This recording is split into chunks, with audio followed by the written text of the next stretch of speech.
ಮಾನ್ಯ ಮುಖ್ಯಮಂತ್ರಿಗಳು ಮೊದಲನೇ ಬಾರಿಗೆ ದೆಹಲಿಯಲ್ಲಿ ಸಂಸದರೆಲ್ಲರನ್ನ ಸಭೆ ಸೇರಿಸಿದ್ದಾರೆ. ಇವತ್ತು ಕೇಂದ್ರ ಸರ್ಕಾರದಲ್ಲಿ ರಾಜ್ಯ ಸರ್ಕಾರ ಕಳಿಸಿರುವಂತಹ ಪ್ರಸ್ತಾಪಗಳ ಮತ್ತು ಕರ್ನಾಟಕದ ಪೆಂಡಿಂಗ್ ಇರುವಂತಹ ಬೇರೆ ಬೇರೆ ಪ್ರಾಜೆಕ್ಟ್ಗಳು, ಇನಿಷಿಯೇಟಿವ್ಗಳ ಬಗ್ಗೆ ವಿಸ್ತಾರವಾಗಿ ಚರ್ಚೆ ಆಗಿದೆ.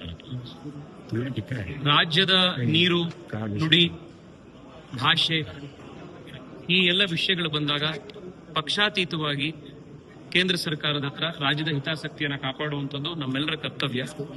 ಆ ದೃಷ್ಟಿಯಲ್ಲಿ ಭಾರತೀಯ ಜನತಾ ಪಾರ್ಟಿಯ ಎಲ್ಲ ಸಂಸದರು ಮುಖ್ಯಮಂತ್ರಿಗಳಿಗೆ ನಾವು ಬಹಳ ಸ್ಪಷ್ಟವಾದಂತಹ ಆಶ್ವಾಸನೆ ನೀಡಿದ್ದೀವಿ.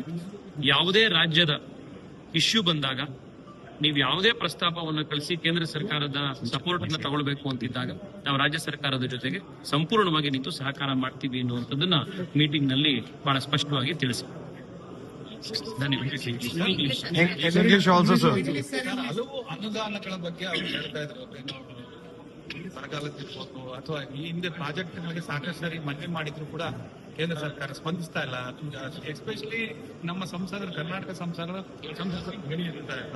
ನೀವ್ ಹೇಳ್ತಾ ಇದ್ದೀರಿ ಸರ್, ಏನು ಹೇಳಲೇ ಇಲ್ಲ. ಅದು ಯಾವ್ದನ್ನು ಪರಮೇಶ್ವರ್ ಅವರು ಹೇಳಿದರೆ 40,000 ಕೋಟಿಯಷ್ಟು ಹಣ ಪೆಂಡಿಂಗ್ ಇದೆ, ಬಾಕಿ ಬರಬೇಕಿದೆ. ಈಗ ವಿಸ್ತೃತವಾಗಿ ಚರ್ಚೆ ಆಗಿದೆ. ಆ ಚರ್ಚೆಯಲ್ಲಿ ಕೇಂದ್ರ ಸರ್ಕಾರದಿಂದ ಬರಬೇಕಾಗಿರುವಂತಹ ಯಾವುದೇ ಹಣಕಾಸಿನ ಸಪೋರ್ಟ್ ಇರ್ಬೋದು, ಲ್ಯಾಂಡ್ ಅಕ್ವಿಸಿಷನ್ಗೆ ಇನ್ನೊಂದು ಸಪೋರ್ಟ್ ಇರ್ಬೋದು, ಎನ್ವೈರನ್ಮೆಂಟಲ್ ಕ್ಲಿಯರೆನ್ಸ್ಗಳ ವಿಚಾರ ಇರ್ಬೋದು, ಇದೆಲ್ಲದಕ್ಕೂ ಕೂಡ ತ್ವರಿತವಾಗಿ ಆ ಕ್ಷೇತ್ರದ ಸಂಸದರು, ರಾಜ್ಯ ಸರ್ಕಾರದ ಮಂತ್ರಿಗಳು ಅದನ್ನೆಲ್ಲ ಸೇರಿ ಮಾಡಬೇಕು, ಸಪೋರ್ಟ್ ಮಾಡಬೇಕು ಅನ್ನುವಂಥದ್ದಾಗಿದೆ. ಅದನ್ನ ನಾವೆಲ್ಲರೂ ಸೇರಿ ಸಹ ಕೊಡ್ತೀವಿ. ಇನ್ನು ಮುಖ್ಯಮಂತ್ರಿಗಳು ಸಭೆ ನಡೆದ ನಂತರ, ಕಂಪ್ಲೀಟ್ ಆದ ನಂತರ ಡೀಟೇಲ್ ಆಗಿ ವಿಚಾರಗಳನ್ನ ನಾವು ತಿಳಿಸ್ತಾರೆ. ಅವರು ಮತ್ತೆ ಹಿರಿಯ ಸಚಿವರುಗಳು ಇರುವಂತಹ ಟೈಮ್ನಲ್ಲಿ ಮೀಟಿಂಗ್ ಕಂಪ್ಲೀಟ್ ಆಗೋದಕ್ಕಿಂತ ಮುಂಚೆ ಅದನ್ನ ನಾನು ಹೇಳುವಂಥದ್ದು ಸರಿಯಾಗೋದಿಲ್ಲ ಅಂತ ನಾನು ನಿಮ್ಗೆ ಪ್ರಶ್ನೆಗೆ ಸಂಪೂರ್ಣವಾಗಿ ಉತ್ತರ ಕೊಡ್ತಾ ಇಲ್ಲ ಅಷ್ಟೇ. ಧನ್ಯವಾದ.